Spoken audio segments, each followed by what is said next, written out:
c'est une épreuve aussi.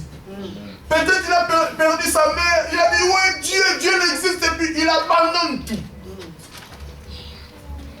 Je félicite mon frère John Guy et la présence. Amen. Amen. Amen. Devant les épreuves, le diable veut nous tromper pour abandonner. Oh, quand nous abandonnons, la bénédiction, on ne va pas arriver là où il y a la bénédiction. Parce que le diable nous empêche à jouir de ce que Dieu prévoit pour nous. Le diable nous empêche, ceux qui ne sont pas mariés, de recevoir nos vrais mariages. Le diable se déguise en mari. Alléluia. Parce que le diable sait que l'époux c'est Jésus. Lui aussi se déguise mari. Mais lui, quand il vient en mari, il vient vraiment mari physique comme moi, comme ça. Il vient, il te drague. Et puis, pas pour dire des trucs là, copain, copine, non. Je vais directement te marier. Amen. C'est très dangereux quand quelqu'un vient directement, surtout le cerf. Je vais répéter ça peut-être le dimanche. Quelqu'un vient directement et dit que non, moi, je vais te marier. Mais non, on ne se connaît même pas. Amen. Parce que Christ, jamais peut prendre quelqu'un dans le vide. Au enlèvement, il part. Celui qui ne connaît pas Christ. Le mariage, c'est synonyme de l'église et Christ. Donc le mariage, l'homme doit connaître sa femme. Christ, c'est comme il connaît l'église. C'est pour cela qu'il y a un enlèvement de l'église. Mais comme ça, un homme vient qui ne connaît pas une femme pour dire, ou une femme dit que non, cet homme, il est bien, on va se marier. Tu ne connais même pas sa vie. C'est très dangereux, surtout pour nos sœurs. S'il y a un mari ou bien un monsieur qui est païen, de venir, parce que ce sont des types comme ça qui amènent les troubles même dans l'église. On a vu, durant nos pèlerinages dans la vie chrétienne, il y a des sœurs qui se sont mariées et puis arrivés à la maison, le frère se déguise vraiment en frère. Il est en service à l'église. Il fait tout à l'église. Après le mariage, arrivé à la maison, il a dit à sa femme, finis l'église. Finis l'église, tu ne pars plus à l'église. Moi, je t'ai venu seulement pour te chercher. C'est fini. Dimanche, on attend le marié, et rien. Dès dimanche, le marié, ils ne sont pas là. Pourquoi? Parce que cet homme-là, il était vraiment diable. Amen. Comme il y avait des anges qui faisaient des apparitions, aujourd'hui aussi le diable fait son apparition. L'esprit du diable fait son apparition dans les épreuves pour nous perturber. Les épreuves. Les épreuves. Nous allons lire un verset. Romains 5. Quelqu'un dans la salle peut me le lire à haute voix. Romains 5. Jean-Luc, tu me lis ça. Romains 5, verset 3. Romains chapitre 5, verset 3. Tu lis verset 3 et 4.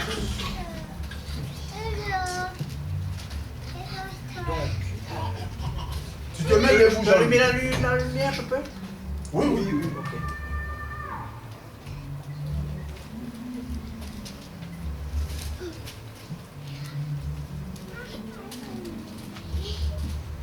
Bien plus. Amen. Ça commence. Vous n'avez pas une plus grande? Désolé, mais ça commence à... Viens ici. Viens ici. Ok. Viens. Je veux que quelqu'un lise dans la salle. Il faut mettre tes lunettes, toi. Ben, pourtant, je n'en ai pas. Ça commence. Seigneur, je veux qu'il voie. Très bien. Au nom de Jésus. Tu vas bien lire au nom de Jésus. Amen. Tu n'as pas encore l'âge de porter les lunettes. Tu dois lire d'abord les Écritures et comprendre. Après, tu vas mettre tes lunettes si tu veux. Mais si tu ne veux pas, tu ne vas pas le mettre. Romains 5. À partir du 3. Bien plus, nous nous glorifions même des afflictions, sachant que l'affliction produit la persévérance, la victoire dans l'épreuve, et cette victoire, l'espérance. Amen. Amen. Merci. Bien plus, nous nous glorifions. Amen. Même des afflictions, même dans des difficultés, nous nous glorifions. Même dans des problèmes, nous nous glorifions. Même si ça ne va pas, nous nous glorifions toujours. Sachant que l'affliction produit la persévérance. Même s'il y a des épreuves, même s'il y a des difficultés, nous devons résister à ces épreuves et nous devons persévérer. Or, si nous persévérons, la Bible nous dit, la persévérance c'est la victoire. Dans la victoire, l'épreuve et cette victoire, l'espérance. Or, l'espérance ne trompe point. Amen. Les épreuves. Dans la vie, il y a les épreuves. Pour venir en Europe, il y a plusieurs qui ont subi les épreuves. Il y a ceux qui sont venus ici en Europe, c'était facile. Papa, il est là. Mais il y a d'autres, c'était les épreuves. Chacun a ses épreuves. Les autres, ils ont eu des épreuves pour mettre au monde. Les autres, ils ont eu des épreuves pour se marier. Les autres, ils ont eu des épreuves pour l'éducation des enfants. Quand ils voient ces enfants grandir, ils disent, ah, j'ai souffert avec ces enfants. Aujourd'hui, les enfants sont là, intelligents, intègres et dans la parole. Amen. Il y a ceux qui ont subi les épreuves, qui ont voulu même abandonner la foi. Pourquoi? Il a mis au monde les enfants.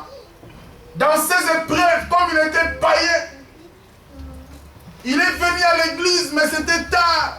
Mais avec Dieu, je sais que ce n'est pas tard. Amen. Vous savez pourquoi? Parce que tous ces enfants garçons sont devenus des pédés. Amen. Les homosexuels.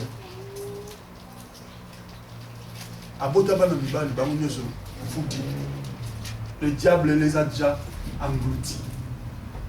Il a maintenant le travail pour ramener ses enfants à l'église, pour que ces enfants passent à la délivrance.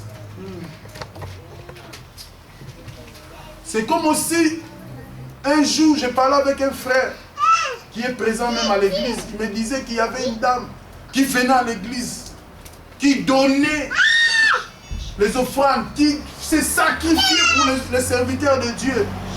Oh, cette dame, quand elle venait à l'église, c'est là où elle trouvait sa joie. Mais quand il y a eu les preuves à l'église, les désordres est entré dans l'église, cette dame était devenue isolée à Matongé.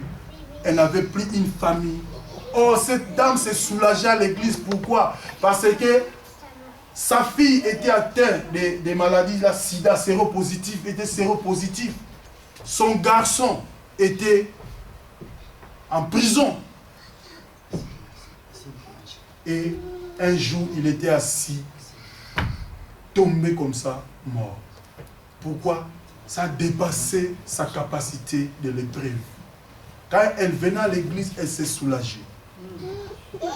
On ne vient pas à l'église pour se soulager, mon frère. Quand on vient à l'église pour s'engager. Parce que quand on s'engage à l'église, c'est là où quand l'épreuve dépasse notre entendement, quand l'épreuve dépasse notre force, nous allons nous appuyer à Jésus. Quand l'épreuve nous surpasse, c'est là où nous devons faire un pas et Dieu va intervenir. Abraham, Dieu a intervenu parce qu'Abraham, arrivé en Égypte, il était surpris. Il a dit, hey, j'ai oublié, tu es belle de figure. Quand on va arriver dans ce pays, on va me tuer. Abraham a cherché. Il a dit, tu vas dire que tu n'es pas ma femme.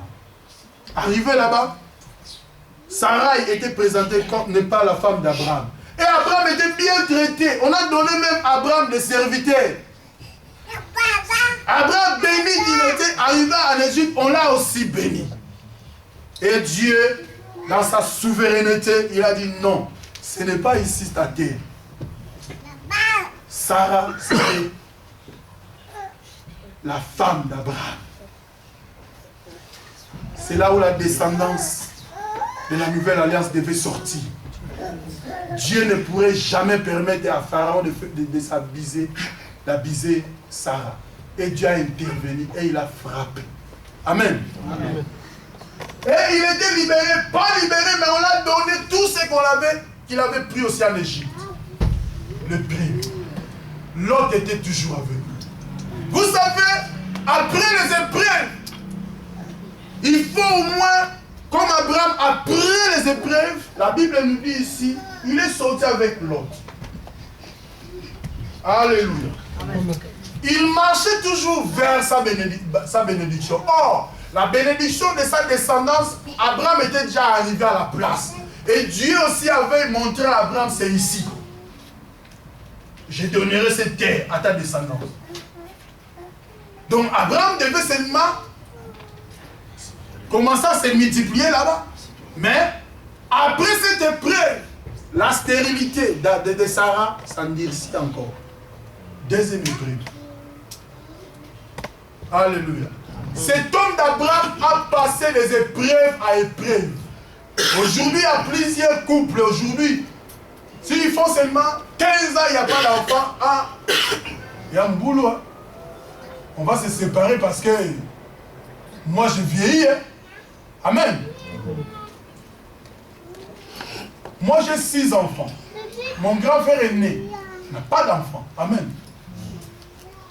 Il s'est marié, mais pas d'enfant. Moi-même, parfois, quand je partais au Congo, là, quand je suis à l'aise au Congo, quand j'ai gêné au Congo, j'ai prié pour lui.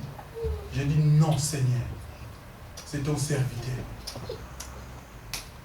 Tu as dit dans ta maison, il n'y aura pas de stérile. Aujourd'hui, sa femme, bientôt, elle va accoucher. Amen.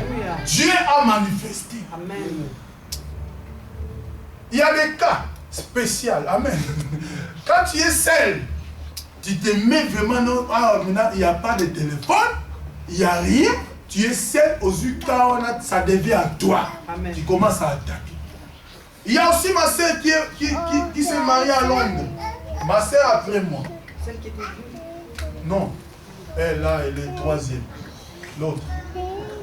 J'en ai 6 à Londres. Cette soeur, ma soeur là, de Londres, elle aussi, il n'y avait pas d'enfant. Mais son mari avait 2 enfants. C'est ça, hein? 2 enfants. Quand je partais au Congo, il y avait des sujets spéciaux. Amen. Jeûne à sec, pas, il faut enfant. Mais depuis qu'elle a mis au monde, je ne suis pas encore parti. Amen. Dieu a donné. Amen. Vous savez, dans les épreuves, surtout des couples, voire même dans la famille, on commence à faire ça. Dans la famille, on dit, elle est mariée avec une femme qui ne met pas au monde. Souvent, c'est comme ça en Afrique. Mais, ce sont les épreuves, mon frère. Amen. Il y a ceux qui ont reçu les enfants facilement. Alléluia. Ce n'est pas dit quand tu reçois les enfants facilement. Anne, ce n'était pas facile aussi. Amen. Amen. Mais Samuel est sorti de là. Vous savez, les enfants difficiles qui viennent de Dieu sont spéciaux. Amen. Alléluia. Amen. Il y a des enfants qui sont difficiles pour venir. Quand ils viennent, c'est comme s'il y a une prophétie qui s'accomplisse. Et quand la prophétie s'accomplisse, la prophétie marche. Amen. Or, quand la prophétie grandisse, c'est quelque chose qui va se passer. Amen. Je sais. Qu'est-ce que je dis? Si tu me comprends, l'épreuve. Dans l'épreuve, il y a la victoire si tu es avec Jésus. Amen. Mais Abraham, après cette épreuve, mon frère, la Bible nous dit, il est sorti de l'Égypte. Il est retourné où? Là où il avait fait des sacrifices. Parce que Dieu le voulait là-bas. Tu verras que de la même manière avec Jacob, le diable voulait à tout prix enlever la bénédiction. Le diable voulait à tout prix, voire même dans la naissance de Jésus. On a tué les enfants. Pourquoi? Parce que le diable savait que c'est le libérateur qui est né. Mais il n'a pas pu identifier l'homme de Galilée. Mais il y a d'autres victimes. Rachel a pleuré ses enfants. On a entendu des cris. Pourquoi? Il y avait une naissance. Et il y a aussi des morts. Nous devons comprendre cette dimension de l'épreuve. Quand il est sorti, il est rentré là-bas. Jacob, il était sorti.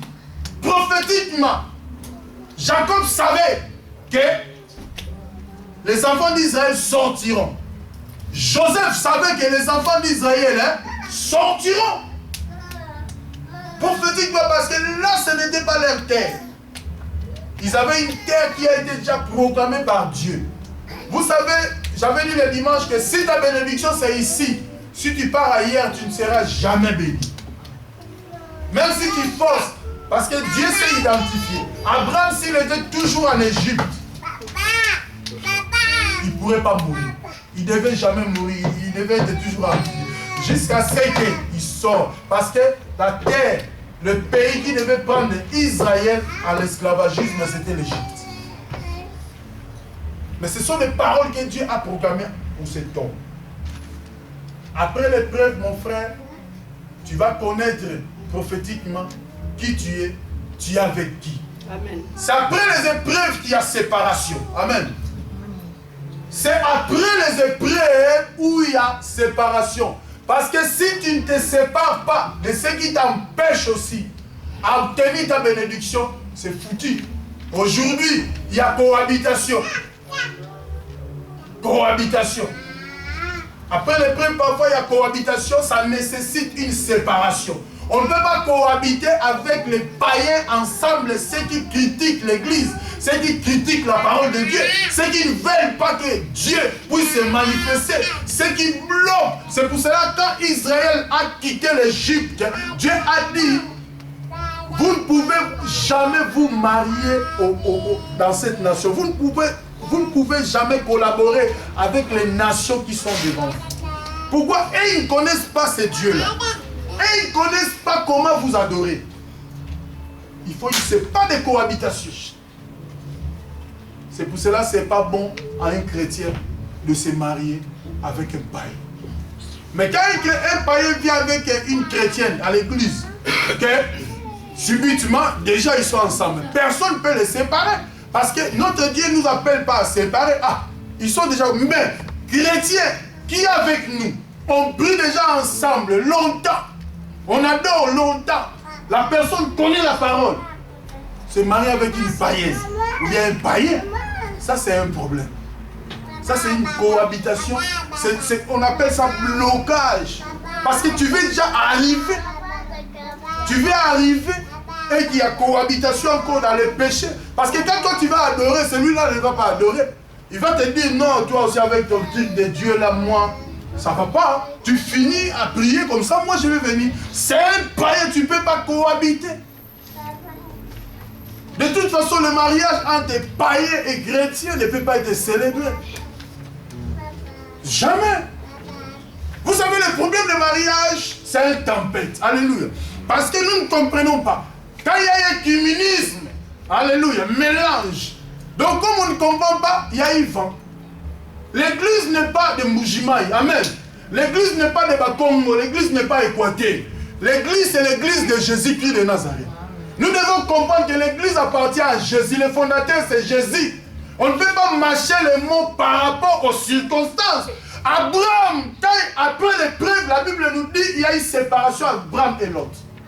Pourquoi Lot ne comprenait pas qu'il était béni à cause d'Abraham? C'est Abraham qui avait la vision. C'est Abraham qui marchait devant. Quand Abraham était parti en Égypte, à cause des épreuves, l'autre pouvait dire que non, moi je reste ici. Mais l'autre aussi était. Parce que la Bible dit quand Abraham est sorti de l'Égypte, il était avec l'autre. L'autre aussi avec ses serviteurs. Attention avec de l'autre. Dans l'église de Dieu, il y a aussi de l'autre. Nous devons nous séparer de l'autre. Les autres sont comme les Jébusiens sur une montagne. Les Jébusiens, quand ils montent sur une montagne, c'est comme s'ils sont là pour adorer Dieu, mais ils sont là pour troubler les enfants de Dieu. L'autre. On n'a pas besoin de l'autre. Nous devons nous séparer de l'autre après les épreuves. Quand il y a une séparation avec l'autre, c'est là où Dieu a parlé encore avec Abraham. Mais si tu veux rester cohabiter, Dieu ne parlera plus. Tu dois te séparer avec l'autre et Dieu va te parler pour te donner encore la direction à suivre pour te bénir. Que Dieu nous bénisse. On se met debout pour la parole.